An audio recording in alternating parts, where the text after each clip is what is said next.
आहे महाराष्ट्रातील सर्वात जलद news network Maharashtra police news 24। Advocate Mangesh Nene यांना उद्योगरत्न पुरस्काराने सन्मानित, तसेच नेने शाळेचा रिझल्ट 100%। नमस्कार, पेणमधील ॲडव्होकेट मंगेश नेने यांना उद्योगरत्न पुरस्काराने सन्मानित करण्यात आला। उद्योगामध्ये चांगली प्रतिमा आणि गतिमान कार्य केल्याबद्दल त्यांचा सन्मान रोहा येथे झाला। त्याचबरोबर नेने शाळा इंग्लिश माध्यम या शाळेचा रिझल्ट 100% चांगल्या पद्धतीने लागला, त्याचंही कौतुक करण्यात आलं।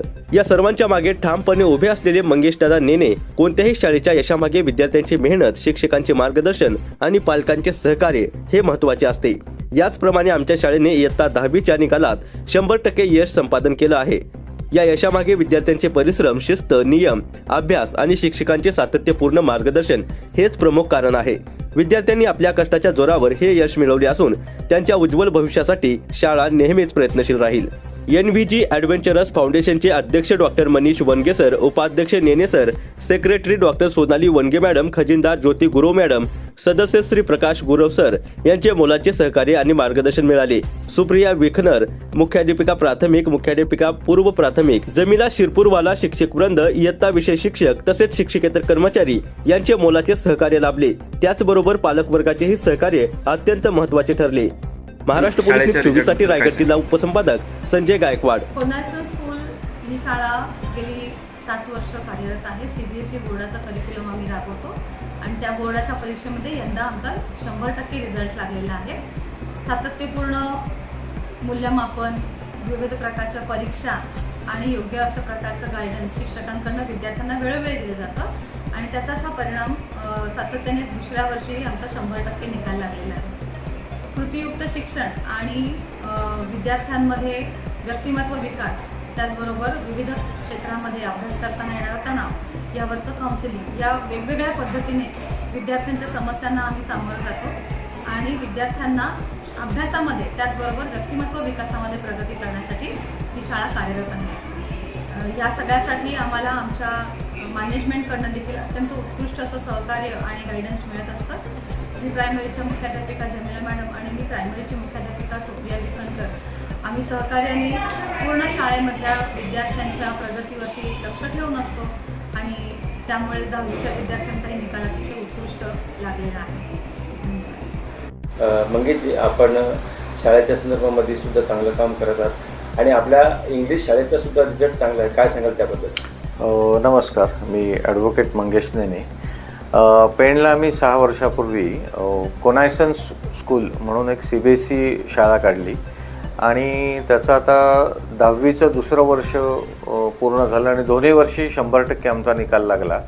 आणि ह्या भागातली CBSE शिक्षणाची गरज ओळखून आम्ही CBSE शाळा तर सुरू केलीच होती, पण त्याचप्रमाणे ज्युनियर कॉलेज पण म्हणजे 11वी 12वी देखील आम्ही इथे सुरू केलेलं आहे। गेल्या वर्षी आमचं 11वीचं वर्ष पूर्ण झालं, यावर्षी मुलं 12वीला जातील आणि सगळ्यात महत्त्वाचा ह्या शाळा आणि ज्युनियर कॉलेज काढण्यामागचा उद्देश असा होता की ह्या भागात लई CBSE किंवा ICSE बोर्डात शिकलेली जी मुलं होती त्यांना कंपल्सरी एक तर पनवेल, मुंबई, पुणे ह्या ठिकाणी जायला लागायचं, तर त्या मुलांची सगळ्या सोय इथे व्हावी म्हणून त्या दृष्टीने आम्ही हे ज्युनियर कॉलेज काढलं आणि CBSE स्कूल काढलं आणि त्याचा रिझल्ट अतिशय उत्तम विद्यार्थ्यांनी इथल्या दिलेला आहे। उद्योग क्षेत्रामध्ये सुद्धा आपण चांगले उत्तंग भरारी घेत आहात, तरुणासाठी काय आपल्या पुढच्या काही योजना असतील? हो, आता सांगायचं झालं तर आता माझ्या या टॅक्सेशनच्या प्रॅक्टिसला 31 वर्ष पूर्ण होतील। 1995 साली मी पुण्याहून ILS लॉ कॉलेजमधलं LLB केलं आणि 1995ला पुणे विद्यापीठात मी सर्वप्रथम आलो आणि मला सुवर्ण पदक मिळालं।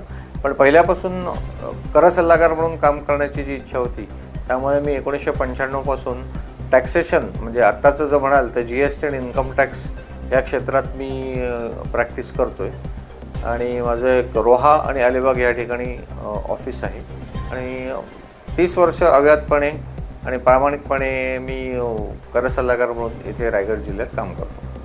उद्योग क्षेत्रामध्ये आपल्याला सुद्धा एक सन्मानित पुरस्कार दिला गेला होता कालच्या याच्यामध्ये आणि अनेक पुरस्कारांनी सुद्धा आपल्याला सन्मानित केले गेले। हो, पण इतर आपण ऐकलं असेल की शैक्षणिक सामाजिक क्षेत्रात आपण काम करत असताना मिळणारे पुरस्कार वेगळे असतात, पण उद्योग क्षेत्रात मी गेली 31 वर्ष जे काही प्रामाणिकपणे काम करत आलो आहे कर सल्लागाराचं, तर त्याची नोंद महासागर दैनिकाने घेऊन उद्योगरत्न पुरस्कार मला परवाच रोह्याला एक मोठा कार्यक्रम झाला, त्या कार्यक्रमात मला दिला गेला. पुरस्कार नेमका कोणाच्या हातून मिळाला आपल्याला? पुरस्कार आपले रोह्याचेच लाडके नेते आणि माजी आमदार अनिकेत भाई तटकरे यांच्या हस्ते तो मिळाला. आणि त्याचबरोबर चांडक साहेब जे मुख्य महासागर दैनिकाचे मालक आणि मुख्य संपादक आहेत ते आणि इतर पण अनेक क्षेत्रातली वेगवेगळे मान्यवर उपस्थित होते. एवढा सगळा आपण परिसर पाहताय, आपला अनुभव कसा असेल याच्यातला? आता अनुभव म्हणजे अतिशय म्हणजे आता ह्या सामाजिक क्षेत्रात खरं सांगायचं तर राजकारण कुठेही आणलं नाही पाहिजे. कुठलंही आम्ही शैक्षणिक किंवा सामाजिक काम करताना कोण कुठल्या पक्षाचा जातीपंथाचा हे आम्ही बाजूला ठेवून एकत्रितरित्या समाजासाठी काम करत असतो.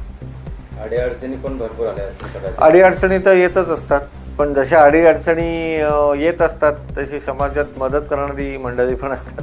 त्यामुळे त्या अडचणींवर मात करायला बळ येतं. आपण जेव्हा चांगलं काम करत असतो तेव्हा काही म्हणजे आपल्याला अडचणी करणारे जसं समाजात एलिमेंट असतात तसे मदत करणारेही असतात. त्यामुळे तो बॅलन्स होऊन आम्ही त्याच्याकडे लक्ष देत नाही अडचणींकडे आणि सगळ्यांसोबत पुढे जातो. आपण सुद्धा एक त्यातून निघालात आणि तरुणाईला काय संदेश देणार? तरुणाईला मुख्य संदेश म्हणजे आत्ता तरी खरं सांगायचं तर माझी प्रामाणिकपणे सांगायचं झालं तर समाजकार्य वगैरे ठीक आहे, हे तरुणांनी स्वतःचा आधी उपजीविका बघावी. आणि आपण म्हणतो ना की जेव्हा आधी स्वतःचं पोट भरावं आणि मग समाज क्षेत्राकडे वळावं. आजही आपण बघतो की बरेच समाजसेवक खूप तरुण वयात काम करत असतात. काम करण्याबद्दल नाही, पण मुख्य त्यांनी आधी आपला उद्देश ठेवला पाहिजे की आधी आपण स्वतः सक्षम झालो तर आपण समाजाला आपण मदत चांगली करू शकू. धन्यवाद.